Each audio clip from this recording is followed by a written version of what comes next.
I'll get to my introductions in a minute. That's our topic for today, but the stat I want to start with is 75% of cross-functional teams fail. 75%. Why? This is the interactive part. Why do 75% of cross-functional teams fail? And you'll excuse me for 1 minute. Very good. I'll talk about that in a minute too. So, give me some ideas. Why might teams fail? Bad project manager. Bad project manager. Different goals. That one. Anything else? No clear objective. Yep, no clear objective. Lack of understanding of how each person communicates or works because they're from different teams, they don't know. Lack of understanding how different people work are from different teams, absolutely. The research tells us, yes it was ChatGPT, the research tells us it's governance, it's accountability, and it's misaligned goals. All of that really comes down to one thing in my mind, which is leadership, poor leadership. Governance around what's the plan? How do we review it? What's our strategy? What are we trying to achieve? That comes into goals as well, but that's governance. And accountability. Do you have a RACI? Does everyone know their roles and responsibilities inside a plan? And the number of times we're halfway through executing someone and then everyone's going, who's accountable for this? And then misaligned goals. We all have our day jobs. And for those of you who have been around since 2008, you might remember the GFC and what that became for everybody. It was about do more with less, faster please. And at that time, a bunch of my colleagues and myself, and apparently this is AI's version of me, and quite honestly, I'll take it. We renamed ourselves the co-founder of Busy. And this is just continuously being fueled by technology. You will know this, you will feel this. You're always looking for faster and quicker ways to do things. And marketing and tech is sure as hell not got any easier. And the biggest problem I actually think of marketing and tech is what? Everybody thinks they're a marketer. I've never met a salesperson yet or an engineer who didn't tell me how I could have done a campaign better. But the structures, you've got really flat hierarchies, you're smoothed out, you don't have large organisations for the most part. And you may be working in hybrid teams, you may be working cross countries, cross cultures, across time zones, depending on your organisation. You don't have the resources that you require across your business. It could be people, it could be money, it's generally time. And of course, lastly, trying to drive success is through about achieving outcomes through others a lot of the time when you're in this restrained and contracted world. When we look into what and sorry, I should actually say to that too, when we think about the resources perspective and being tight on resources, Gartner tells us that, HubSpot tells us 2/3 of all organizations outsource a part of their marketing. In 2023, globally, it was a $44 billion market organization, opportunity, I should say. So a lot of money being spent in outsourcing marketing resources. So 58% of CMOs say that internal alignment is a bigger challenge than the external market. And I don't know how you feel right now, but as someone who leads a sales organization, the GDP tells us that in the March quarter we grew and we're not in a recession, but goddamn, it does not feel like it. So the market's tough, but the internal organizational alignment challenges that you're facing every day are tougher. And if it's internal organisational problems, what do you do about that? Well, you can think about delegating it up and making it someone else's problem. Who do you all report to? COO or CEO? And my view on that is, if you wait for someone else to fix your internal alignment problems, you've failed. It's a job we all have to take on ourselves. And it doesn't matter if you're a CMO leading a large organisation or an individual contributor, it's upon us to solve these problems that are very real. So this all becomes about how do we master influence? How do we get other people to do the things that we need them to do, not through blackmail, not through any Machiavellian means, but what does that success look like? And the learnings I'm going to share with you today is that I've come across is really, it's about this value chain. It's about having EQ and exercising it, influencing others to get an outcome.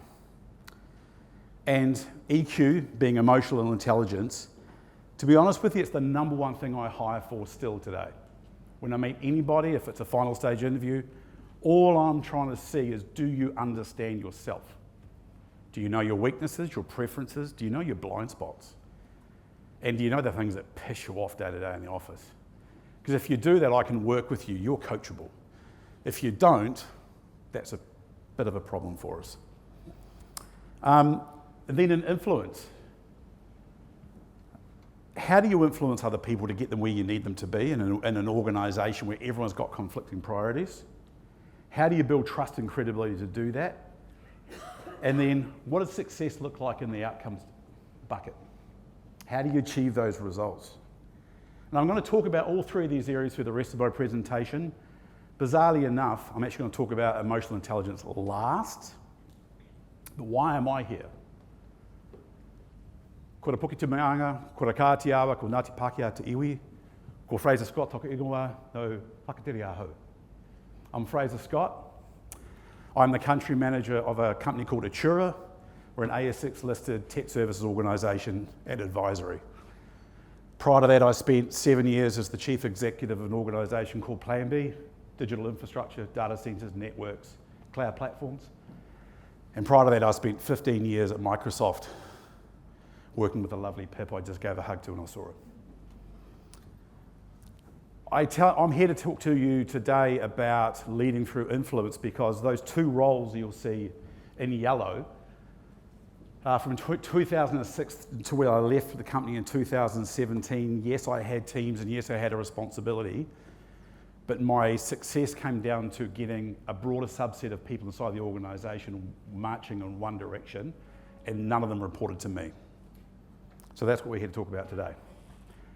So like every good story, once upon a time, 2010, I moved from selling Xboxes across Australia and New Zealand into the commercial part of Microsoft. And apart from the brand on the paycheck, they were completely different organisations. I didn't understand half the questions I was asked in my interview. The technology, the licensing motion, the customer segments, it was crazy. I went from having retailers that I sold to having 5 internal different sales engines I was accountable for. And I had the wonderful title of Chief Operating Officer and Chief Marketing Officer combined, left brain and right brain. Who else, apart from a large matrix organisation, would think that's a good job to put together? And people wonder why I got a bit twitchy. I spent the first 2 years in that role working out what the hell I was doing, because it was a completely different organisation. It was really, really challenging for me. And at the time, we were struggling as a business. Our pipeline was poor, our sales execution was poor, but more importantly for me, my number one accountability in the business was driving a balanced scorecard. If you haven't had the pleasure of being measured by a balanced scorecard, it measures revenue, product performance, profitability, people and partner success. How much do your team love you? How much do your customers love you? And are you driving revenue? It's a very hard thing, and there's about 20 to 22 metrics on there. You're always trying to get to a healthy position. My first couple of years in that role, we were one of the worst in the world. And it was my job and the team's job around me to get to number one position. That was the challenge put upon us. So how do we do that in a world where every part of the business, those 5 sales segments I was telling you about, was chasing revenue and their own outcomes? So for me, it really came down to these two things. I needed to build trust and credibility, but I needed to do that by understanding my stakeholders. And for the first time in my life, I heard the expression servant leadership. Now, if you have spent some time looking at that, it's a maturing thing you have to mature into, because when you're young, it's all about you. Some days it still is, Fraser. But it is really about how do you serve others? How do you make yourself available to their time? That starts with the people in your team, but it also starts in your stakeholders across the business. So I needed to understand all across the business, what did people need from me and what hole could I fill for them? Maybe they needed more pipeline generated, and I was there to work with my team to build a sales engine, or a marketing campaign to drive pipeline. Maybe they had some partners that didn't have great sponsorship experience, and could I go in there and help with that? Or maybe they had a recalcitrant employee who was an awesome individual contributor, but actually toxic to the culture, because in an organisation of 130,000 employees, you do the process, you do the policy, but this individual didn't want to. And they couldn't work out how to manage them. And I said, what if I take that off your hands for you and start being their mentor and either fix them or help them see a better path? Not my job, not my accountability. No one asked me to do that, but that's how I stepped up and helped building trust and credibility across the business. And that was not quick. That was probably the best part of 2 years. Because at the same time we were doing this, we were going through a journey of old school marketing into marketing automation, because that was the future. And you try telling sales organisations what the value of a Mackle. I'm sure many of you have. Well, even that's probably 5 years ago language now. And it took time. It really, really did for us to get up there. But it was about understanding them, building trust and credibility, and then when I had wins inside the business, how did I leverage those wins and get that sales leader or that segment leader to talk to another part of the business and tell them about it? And one mechanism I actually used a lot, and I encourage individuals inside this business, if you're working across matrix organisations, I would actually go to a person and say, hey, if we have a great year together and I do all the things at the end of the year, here's what I would expect you would say about me. Frazer's done this for my business, he's been a great contributor, he's been a great partner, and blah, blah, blah. You put all the lovely words you want them to say about you in 12 months' time, and then reverse engineer success. That worked really well as well. And then lastly, you communicate to inspire. You take the idea of the company's vision and the mission and the local purpose, and you stand in front of not just your team, not just the segments teams, but the company whenever you can, and you paint the picture of success and what we're all doing together to get there. That was work. That was a lot of work. And in the last 2 years, back to back, we won the Subsidiary of the Year in our segment. That's not me standing up there holding up the trophy in front of 15,000 of my colleagues. When Microsoft does a party, it does it well.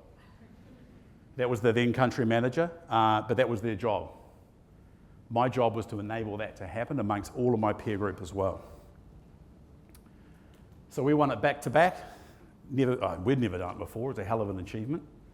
And those are some of the learnings I picked up along the way. So really, it was about bringing people with you. And culture is the role of everybody inside the business, not just your leader. If you're looking to your CEO to be the culture champion, yes, they are the curator, but they're not the formation of it. That relies on every single person inside of the business. But everyone is a leader in the same gate. Doesn't matter if you are the CE or you're just the individual contributor driving a marketing function. You lead that function, you lead that team across the business. And as I was sort of pulling these slides together, it kind of struck me that the truest form of leadership you can probably have is when you don't have authority.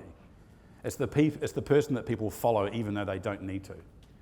Because leadership transcends titles. Title will grant you authority, but genuine leadership requires trust and respect earned through actions. And you'll often see in textbooks when you read this thing that the purpose of leadership is around creating clarity, leveraging vision and purpose to drive forward. It's around creating energy. How do you get people fired up every day to go back and do the battle? And some days they've been banging their heads against the wall, but how do you make that more real the next day so they'll be successful?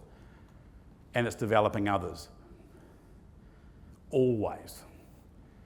And the one thing, if you said to me, hey Frazer, what's the thing you're proudest of in your career? Is it winning those 2 cups back to back? It's no, I'd show you a chart of individuals I've had the pleasure of having a small touch in their career development and taking them hopefully from where they saw themselves to where they are now.